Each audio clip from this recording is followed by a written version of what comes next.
Assalamualaikum warahmatullahi wabarakatuh.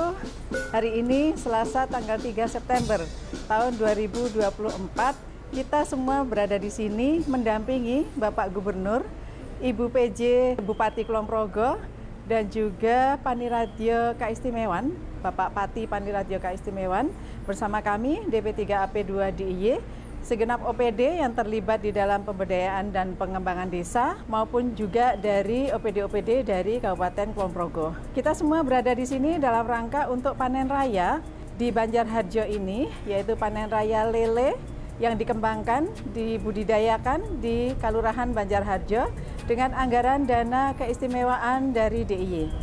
Selain panen raya lele, juga tadi dikunjungi oleh Bapak Gubernur dan rombongan, adalah kebun tanaman klengkeng yang dikembangkan di sini. Beliau juga mirsani kandang ternak kambing yang juga dikembangkan di Desa Banjarharjo ini, dan juga semua UKM maupun kelompok binaan Desa Prima yang juga dikembangkan di Kelurahan Banjarharjo ini dengan dana keistimewaan. Bapak Gubernur juga menyampaikan tadi, baik di lapangan maupun ketika beramah tamah dengan warga Banjarharjo, beliau menyampaikan bahwa dari dana keistimewaan ini sangat bisa untuk mendorong ekonomi kelurahan atau pedesaan dengan jauh lebih baik lagi.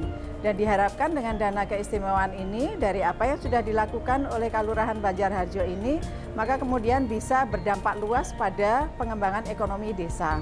Dari peternakan lele tadi, Bapak Gubernur juga menyampaikan bahwa terkait dengan pembibitan, terkait dengan pakan lelenya, kemudian juga dengan penjualan atau marketingnya, itu semua harus benar-benar diseriusi sehingga kemudian memberikan dampak yang signifikan bagi ekonomi desa.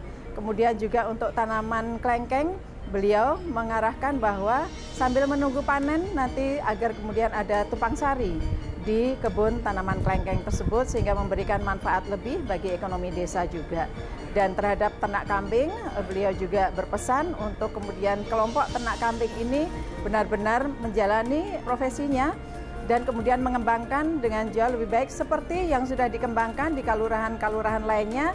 Beliau tadi mencontohkan yang ada di Imogiri dengan pengembangan untuk ternak kambing dalam rangka untuk mensupport warung-warung sate kelatak yang ada di sana. Nah, yang di Banjarharjo juga diharapkan demikian karena kebutuhan untuk daging kambing juga banyak. Kemudian dari sisi pengembangan lainnya, ibu-ibu, pemberdayaan perempuan, dan kemudian trainernya, beliau juga berpesan untuk selalu mengembangkan produknya dengan skala industri. Artinya tidak hanya produk rumahan biasa, tetapi berkembang kepada skala industri. Baik itu di dalam kelompok maupun kemudian bekerjasama dengan kelompok-kelompok yang sudah dikembangkan lainnya. Dan untuk Taman Sepace, beliau berharap bahwa Taman Sepace ini kemudian bisa menjadi rest area yang bisa menangkap wisatawan dari Bandaraya menuju ke Borobudur. Sehingga kemudian makin mendorong pada berkembangnya ekonomi desa. Tidak hanya dengan kebun duriannya atau produk duriannya, tetapi juga Taman Sepace ini juga bisa mengekspos produk-produk dari Desa Prima maupun dari Desa Prener untuk menjadi oleh-oleh ataupun bisa dinikmati oleh wisatawan yang nantinya mampir ke rest area di Taman Sepace Banjarharjo ini. Beliau sangat concern dan menghendaki supaya pengembangan-pengembangan ini jalan terus dan dengan pendampingan yang lebih baik lagi dari OPD-OPD yang ada di DIY. Demikian, matur nuwun sangat semua supportnya, partisipasinya, semua warga juga tadi kerentak untuk mendukung dan dengan berjalan bersama baik dari pemerintah DIY, pemerintah Kabupaten Kulon Progo maupun dari aparatur kalurahan dan warga Kelurahan Banjarharjo, maka semua yang diharapkan untuk pengembangan ekonomi desa ini bisa tercapai. Matur nuwun, Assalamualaikum warahmatullahi wabarakatuh.